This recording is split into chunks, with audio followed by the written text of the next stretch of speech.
ഫഹദും നസ്രിയയും ഒന്നിക്കുന്ന മണിരത്നം. ആദ്യം ഈ പേര് കേൾക്കുമ്പോൾ തന്നെ തമിഴ് സൂപ്പർ സംവിധായകൻ മണിരത്നത്തിന്റെ മുഖമായിരിക്കും മനസ്സിൽ ഓടിയെത്തുക. എന്നാൽ സംഗതി അതല്ല. ഇത് ഫഹദ് ഫാസിലും നസ്രിയ നസീമും ഒന്നിക്കുന്ന പുതിയ ചിത്രത്തിന്റെ പേരാണ്. ചിത്രത്തിന്റെ പേര് പോലെ തമിഴ് സംവിധായകൻ മണിരത്നവുമായി സിനിമയ്ക്ക് ഒരു ബന്ധവുമില്ല. മൂന്നാർ മുതൽ മറയൂർ വരെ നടക്കുന്ന യാത്രയിലൂടെയാണ് കഥ മുന്നോട്ടു പോകുന്നത്. ഡിസംബർ 31 വൈകിട്ട് മുതൽ ജനുവരി 1 വൈകിട്ട് വരെ നടക്കുന്ന സംഭവങ്ങളാണ് ചിത്രത്തിന്റെ ഇതിവൃത്തം. ഓഡി ഷോറൂമിലെ മാനേജരായാണ് ഫഹദ് ചിത്രത്തിൽ വേഷമിടുന്നത്. കാമുകിയായി നസ്രിയയും വേഷമിടുന്നു. മണിരത്നം ഒരു പക്കാ ത്രില്ലറാണെന്നാണ് സംവിധായകൻ സന്തോഷ് നായർ പറയുന്നത്. അനിൽ നാരായണനും അജിത് സി ലോകേഷുമാണ് ചിത്രത്തിന്റെ തിരക്കഥ ഒരുക്കുന്നത്.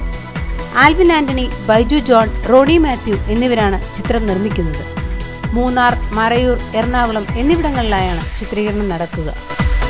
റോഷൻ ആൻഡ്രൂസ്, VM വിനു, വേണു നാഗവള്ളി, ദീപൻ എന്നീ സംവിധായകർക്കൊപ്പം അസോസിയേറ്റ് ഡയറക്ടറായി പ്രവർത്തിച്ച സന്തോഷ് നായരുടെ ആദ്യ സംവിധാന സംരംഭമാണ് മണിരത്നം.